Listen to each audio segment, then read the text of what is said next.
I know like the first night I had him, that when he was in his like hospital little crib, I held on to it all night because I didn't want him to go anywhere or be stolen.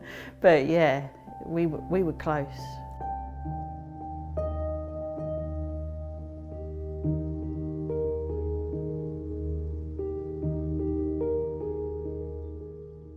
Well, because it was your first, you didn't know if anyone was different. But yeah, I had many sleepless nights and I thought that was quite normal. He didn't sleep much at all. And it wasn't until later on that we found out that he was on the autistic spectrum and had ADHD. But yeah, the lack of sleep was quite phenomenal to start with, but yeah.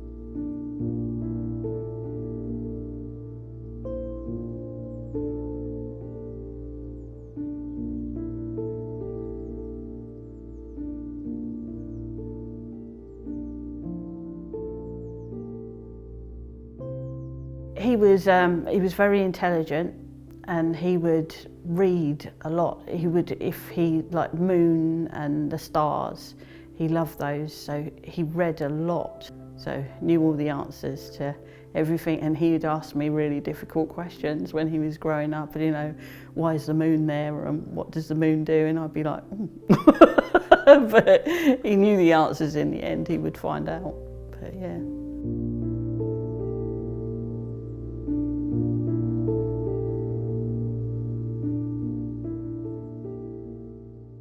He found it difficult to fit in, and Max would always say how things were, and which would sometimes annoy other people. He wasn't always very diplomatic, so that became quite difficult when he used to socialise and things like that. But he had a very large group of friends, and he was always okay, and they kept him safe and would explain sometimes, you know, this is Max. But yeah, he most of the time he was safe.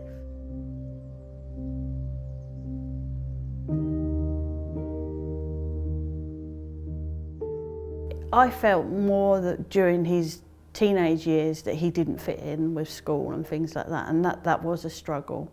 And I saw him as he was getting older, I thought he was beginning to fit in, and he didn't really mention it much after that. But obviously he was hiding how he was actually really feeling.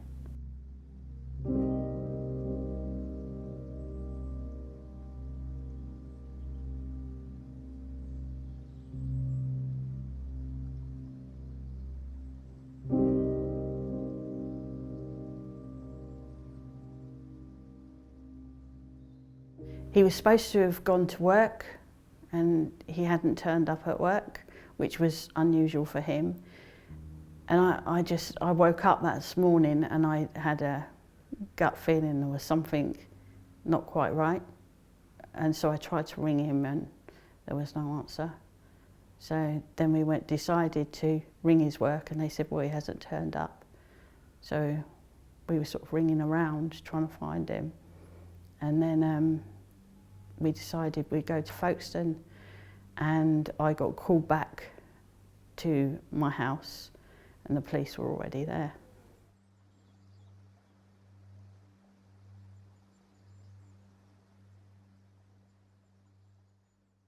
We all fell apart massively when we got the news. A lot of it, I think your brain manages to block a lot of it out. I don't remember much about the day after being told. And we spent several sort of weeks limping through and trying to find what is our new life, and it was difficult. There's so many questions of why, and you know, what if I'd woken up earlier? There was just so many questions.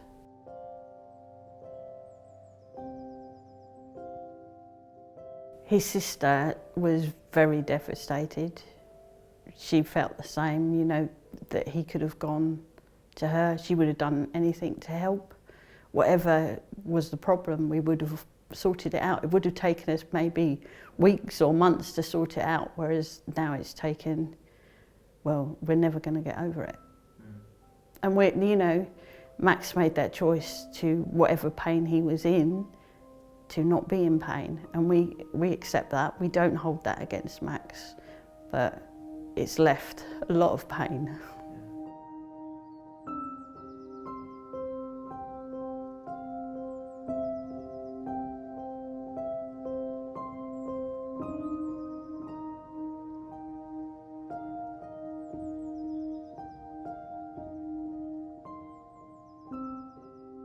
Initially, we felt guilty about having good times if we found ourselves laughing, or you'd feel bad because it's like, how can we start laughing because he's not here?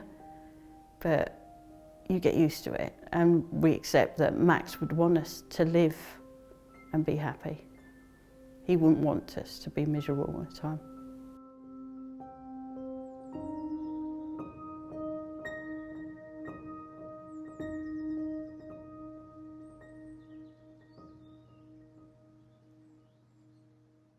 Initially, we all struggled through lockdown, being separated. So we all ended up moving into my house, which is only 2 bedroom. But we all lived there. So we was all remained together and supported each other through it. And afterwards, before we all went our separate ways back to our own properties, that we decided to go to Antigua on holiday.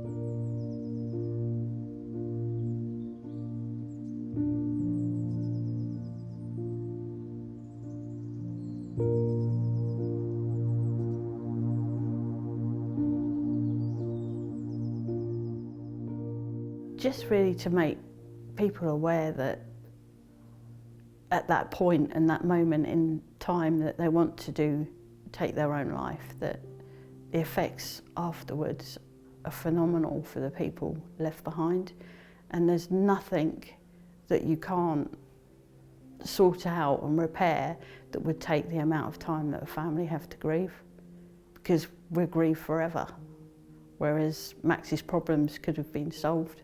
Whatever they were, we could have done it as a family.